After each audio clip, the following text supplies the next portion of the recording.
Hi hello guys வணக்கம். அனைவருக்கும் வணக்கம். நான் உங்கள் கணேஸ்வரன், திருநெல்வேலி பாளை வடக்கு ஒன்றிய பொதுச் செயலாளர். ஜெய்ஹிந்த், ஜெய் பாரத், வெற்றிவேல் முருகனுக்கு அரோகரா. ஆக்சுவலாக நம்மளோட முதல்வர் ஸ்டாலின் அவர்கள் வந்து தலா ஒவ்வொரு ரேஷன் கார்டுக்கும் 5000 ரூபாய் வழங்கியிருக்காரு. அதாவது என்ன சொல்லி வழங்கியிருக்காரு அப்படின்னு பார்த்தீங்கன்னா, கோடைக்கால சிறப்பு தொகை அப்படின்ட்டு ஒரு 2000 ரூபாயும், ரெண்டாவது பார்த்திங்கன்னா அவர் வந்து ஒரு 3000 வந்து நம்ம மாதம் கொடுக்கக்கூடிய அந்த தொகையும் சொல்லிட்டு வந்து அவங்க வந்து ஒரு 5000 ரூபா எல்லா அக்கௌண்ட்டுக்கும் கொடுத்துருக்காங்க. ஏன் சார் நான் கேட்குறேன், நீங்கள் 5 வருஷமாக ஆட்சி நடத்துகிறீங்க, உங்களுக்கு இந்த வருஷம் தான் உங்களுக்கு வந்து கோடை காலம் வந்திருக்கா?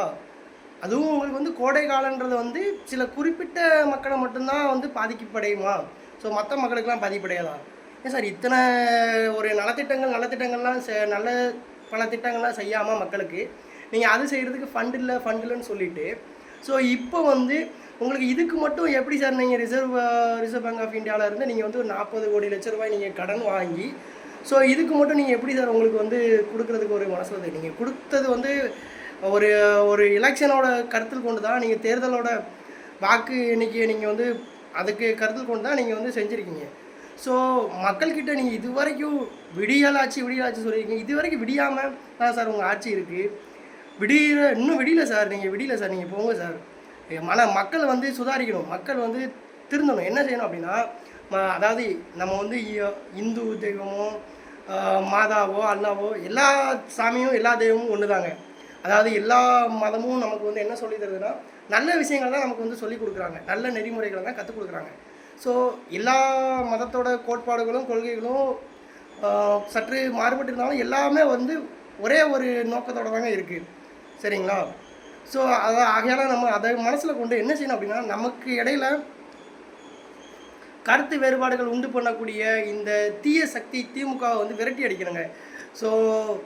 ஜாதி மத வேறுபாடின்றி அனைத்து மக்களும் ஒரு ஒற்றுமையோடும் விழிப்புணர்வோடும் வாக்களிக்க வேண்டுங்க. இந்த வருடம் இந்த தேர்தலை வந்து ஒரு நல்ல ஒரு சிந்தித்து அனைவரும் ஒருவரும் ஒரு வாக்குகளை, உங்கள் பொன்னான வாக்கை வந்து நாம் வந்து தாமரை சின்னத்துக்கு அள்ளி கொடுக்க வேண்டும். நாம் பாரத பிரதமர் நரேந்திர மோடி அவர்கள் வந்து என்ன சொல்கிறாங்க அப்படின்னு பார்த்தீங்கன்னா, மக்களுக்கு எவ்வளோ நல்ல திட்டங்கள் பண்ணி கொடுத்துறாங்க. ஆனால் இவர் வந்து நம்ம முதல்வர் வந்து என்ன சொல்கிறாங்க அப்படின்னா, முதல்வர் வந்து தமிழ்நாட்டுக்கு வந்து பின்வாசல் வழியாக வர பார்க்குறாங்க அப்படின்னு சொல்கிறாங்க. ஆகையால் பார்த்திங்கன்னா, பின்வாசல் வழியாக வர்றதுக்கு இதில் என்னங்க இருக்குது? நாங்கள் வந்து நல்லது பண்ணியிருக்கோங்க நாட்டுக்கு. பாரதிய ஜனதா கட்சி பாரத பிரதமர் அவர்கள் வந்து உலக போற்றும் உத்தம தலைவர். சரிங்களா? அவர் வந்து சாதாரண ஒரு தலைவர் இல்லைங்க, உலகம் போற்றும் உத்தம தலைவருங்க. எந்த ஒரு திட்டத்துலேயும் வந்து கொள்கை இல்லாமல் கோட்பாடு இல்லாமல் கொள்ளையடிக்கிற கூட்டம் இல்லைங்க. சரிங்களா? பாரத பிரதமரோட நல்லாட்சி, தேசிய ஜனநாயக கூட்டணியோட ஆட்சி நிச்சயம் அமையுங்க. அதுக்கு உங்கள் பொன்னான வாக்குகளை அள்ளி சிந்தித்து ஒருவரும் உங்கள் வாக்குகளை சிதற விடாமல் தாமரை சின்னத்துக்கே வாக்களிக்குமாறு தாழ்மையுடன் கேட்டுக்கொள்கிறேன். நன்றி, வணக்கம். ஜெய்ஹிந்த், ஜெய் பாரத், வெற்றிவேல் முருகனுக்கு அரோகரம்.